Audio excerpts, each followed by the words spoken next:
Hey, what's up everybody? It's me again. Just kind of want to give you guys a brief overview of my parts list on my custom kit that I'm going to be installing in a couple days. Pretty much here, starting off, is just basically intercooler piping, whichever way it's going to go.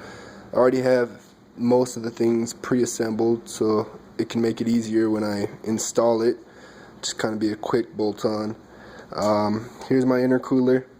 It's 7 by, I think it was like 23, 24 inches long. It's a normal sized one.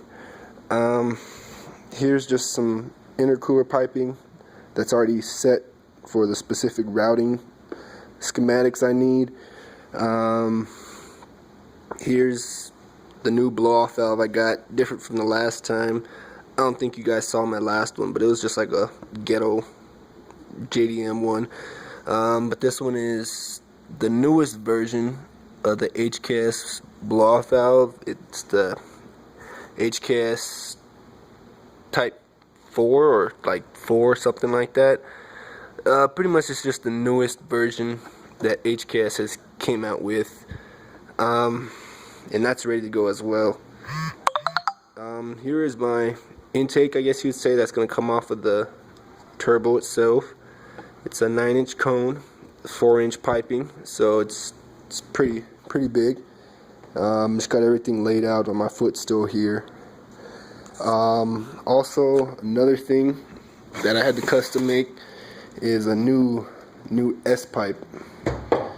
You can't really see, but right in here there's a whole new longer piece of pipe, because I had to extend the whole pipe just a little bit to fit the custom made down pipe, and heat wrapped it. Obviously goes right next to my oil pan, so I don't want it to really put off all that heat into the oil pan or any other components I have.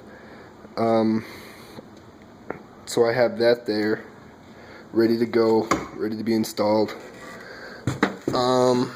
Next is just mainly my turbo assembly. I think I showed you guys this before. If not, then this is it. Here's the custom made down pipe that I had done. Heat wrapped it, obviously. Here's the whole turbo assembly, turbine housing.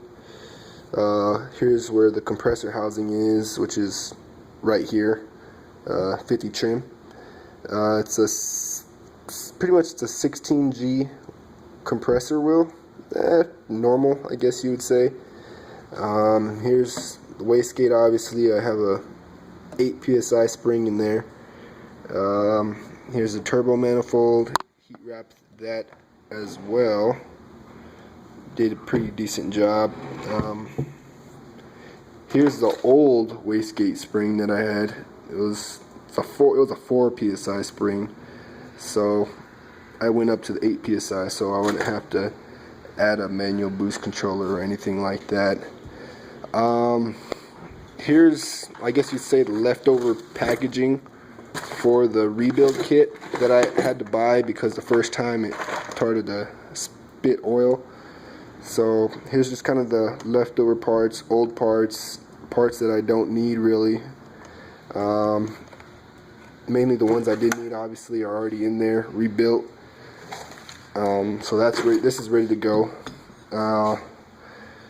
When rebuilding your turbo kit, if you have to, or rebuilding your turbocharger, I would recommend some kind of assembly lube. I got the Royal Purple Max Tough assembly lube. Works really great. It has a strong smell to it. I'm not gonna lie, it has a strong stench, but it works good. It prevents metal to metal contact when you first install it, things like that. So that's ready to go. Got here just some more parts, mainly gaskets, things like that. I have my oil feed line in here, ready to go. Just gotta literally bolt things on. Here's my oil drain tube here. I used the push lock hose this time instead of the steel braided hose. This will work perfect because it stands up to high temps, very high temps and high pressure obviously. Pretty much I'll just have to measure it out once I get it installed, cut it to the correct length, and that'll be ready to go. Again, here's the compressor housing. All I got to do is when I install, line it up to how I want it, and it bolts on right there just like that. So yeah, that's ready to go as well. So pretty much that's what I'm gonna start off with. Here's the oil that I'm gonna start off with here when I first install it. I'm not gonna push it hard obviously when I first install it because it's brand new. Want to let everything sit, which is why I got the high mileage, which pretty much the benefit of the high mileage is it controls oil consumption, because obviously it's going to try to push a little bit of oil back into the intercooler piping, but this has a little thicker viscosity, different minerals in it that'll prevent most of that from happening until I can have the little seals set and everything.